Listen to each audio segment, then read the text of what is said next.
A gente passa a tratar agora de um dos elementos essenciais da sociedade limitada, que é o próprio contrato social.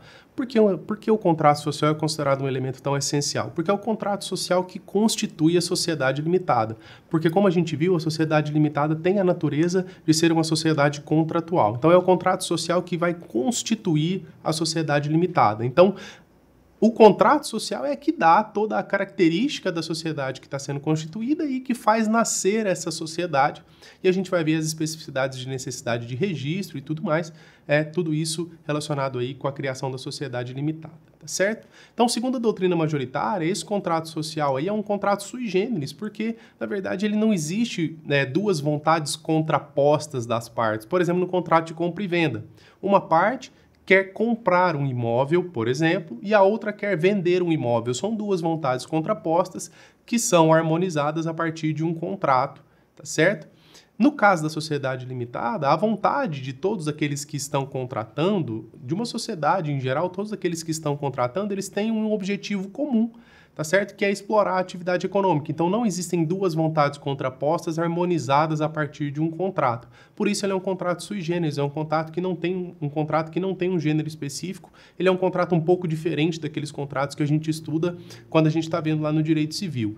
Então, por isso, por haver duas vontades que seguem no mesmo caminho, é que a maioria da doutrina aí considera que esse contrato social ele não é um contrato propriamente dito como a gente conhece, é um contrato um pouco diferente, porque ele acaba colocando no papel, acaba concretizando duas vontades que são iguais. E, principalmente, pessoal, o contrato social ele acaba por harmonizar aquilo que a gente chama de affectio societatis, que é a união dos esforços em torno de um objetivo comum. É aquela vontade de ser sócio, aquela afeição pela sociedade, traduzindo aí de forma um pouco literal. Então, affectio societatis é aquela vontade que todos os sócios têm de se unirem para concretizar, para fazer com que o objeto social seja cumprido aí, tá certo? Então não são vontades contrapostas, são vontades iguais, determinadas aí exatamente pela presença da affectio societatis, que é a união dos esforços aí com base para atingir um objetivo comum, que é propriamente a realização do objeto social daquela sociedade específica, tá certo? Aqui uma observação é válida, alguns autores defendem aí que a affectio societatis, ela já foi substituída nesse novo contexto empresarial por um conceito mais amplo de fim social. Então não é que os sócios eles têm vontade, uma união de esforços num sentido romântico, de todos eles têm a mesma intenção. Na verdade, eles têm um fim social comum, que é a realização do objeto social e, no fim das contas, a aferição de lucro com a atividade econômica, com a exploração da atividade empresarial. Então, para alguns autores aí, essa affectio societatis, ela já não é tão forte assim, ela já não é tão mais determinante como era para aqueles autores de antigamente, porque o conceito melhor aqui que a gente pode utilizar para esses autores é o conceito de fim social. Então, todos os sócios aí têm a finalidade social de fazer com que o objeto seja cumprido e, no final das contas, que eles possam oferir lucro da exploração da atividade econômica.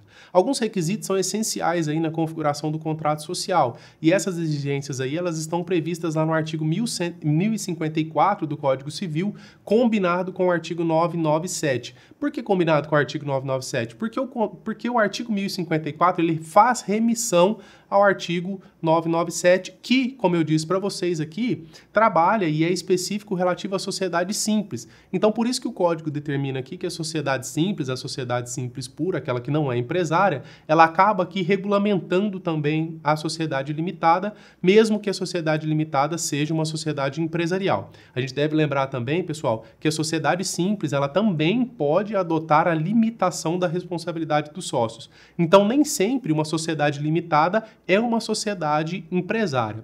Mas nesse curso a gente vai dar enfoque total à sociedade limitada empresária, porque ela tem características particulares e a sociedade simples aí merece um curso só para ela em razão das suas especificidades, em razão das suas características gerais. Então o artigo 997, ele, claro, vai se aplicar só no que couber às sociedades limitadas, porque em alguns casos eles são aplicáveis exclusivamente à sociedade simples. Então o artigo 997 vai regular os requisitos do contrato social, mas ele é aplicável às sociedades limitadas apenas naquilo que couber. Aquilo que ultrapassar os limites, das sociedades limitadas, obviamente não vai ser utilizado, tá certo? Então, algumas das disposições do artigo 997 não vão ser utilizadas, por exemplo, aquelas contidas no artigo 5 e no no inciso 5 e no inciso 8º aí do artigo 997, que são previsões que são exclusivamente voltadas à sociedade simples e que não se aplicam às sociedades empresárias. Pessoal, vale uma leitura do artigo 997, que é muito explicativo,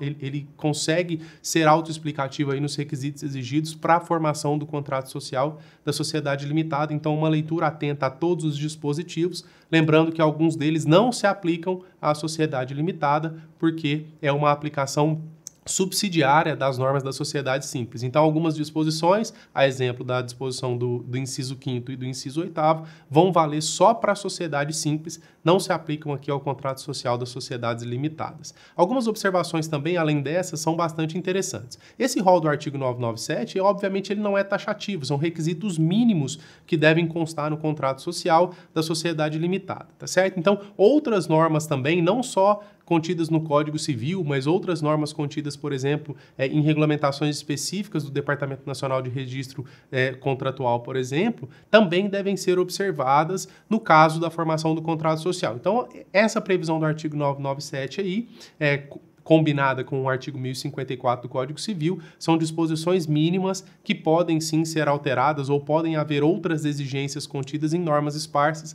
que não essas específicas do Código Civil, a depender da sociedade que for ser formada. E além disso, o contrato social ele é passível de registro. Então, o contrato social, para que ele possa efetivamente constituir a pessoa jurídica, para que ele possa efetivamente constituir a sociedade limitada, ele deve ser levado a registro. Se essa sociedade limitada ela for empresária, esse contrato social deve ser registrado na junta comercial, que é um órgão estadual, tá certo? Então, cada estado aí tem a sua junta comercial, onde deve ser levado a registro o contrato social daquela sociedade que tem sede naquele ente da federação. Ou ele vai ser registrado no cartório de registro civil das pessoas jurídicas, em regra geral, que são aquelas sociedades que são sociedades não empresárias. As sociedades não empresárias é aquelas que exercem atividade que não tem caráter empresário, não é uma atividade organizada, como a gente vê lá na teoria geral da empresa, a diferença entre a sociedade empresária e a sociedade simples pura, que é aquela que não possui objeto empresarial. Aqui uma atenção é bastante necessária. Então, essa sociedade simples não empresária, eu já disse isso e é preciso repetir, elas podem sim adotar a limitação da responsabilidade de seus sócios. Então, mesmo que seja uma sociedade simples, não empresária, ela pode adotar a limitação da responsabilidade de seus sócios à integralização do capital social, ou seja, ela pode possuir as mesmas características que uma sociedade limitada. Uma outra observação bastante interessante também, pessoal, diz respeito aqui ao caso das sociedades de advogados.